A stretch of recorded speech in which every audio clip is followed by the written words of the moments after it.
A man found a strange thing when he was stuck in a traffic jam. A police officer hit his rearview mirror and walked away without looking back. As a top investigator of the United Nations, Jerry immediately realized something was wrong when he saw the police's unusual behavior. It seems that there must be a major accident ahead.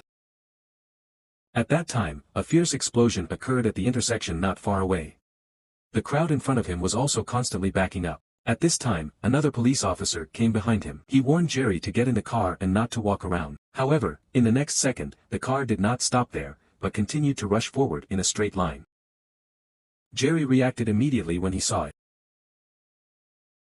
He stepped on the gas and followed the truck in front of him, ready to quickly escape from this chaotic street. However, as soon as he reached the crossroad, the truck hit the car in front of him and overturned. Fortunately, Jerry reacted sensitively and turned the car into another road in time. But when he turned around to remind his daughter to fasten her seatbelt, the car suddenly collided with another car. With the protection of the seatbelt, Jerry and his family were fine. Looking at the increasingly chaotic scene outside, Jerry hurriedly took the child out of the car and was ready to leave. And not far away at this time, a large group of people were crazy and rushed here.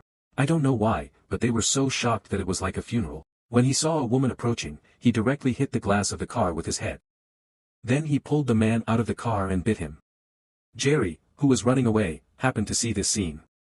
Then, under his surprised eyes, the man in the passenger seat who was bitten began to mutter. 7, 8, 9, 11, 12. In just 12 seconds, the man became like that woman and began to attack the normal person next to him. Jerry, who saw this scene, hurriedly found a nearby car. But before he started the car, a funeral came up. Fortunately, his wife Karen was calm and kicked the funeral down with one foot. Jerry also hurriedly drove the car out of the city. The superfast infection rate kept the group of dead people expanding. Soon the whole city began to take over. After a long journey, Jerry finally brought his family to a relatively safe suburb. At this time, Jerry's old friend Black called. He claimed that he would send a helicopter to the rescue as soon as possible.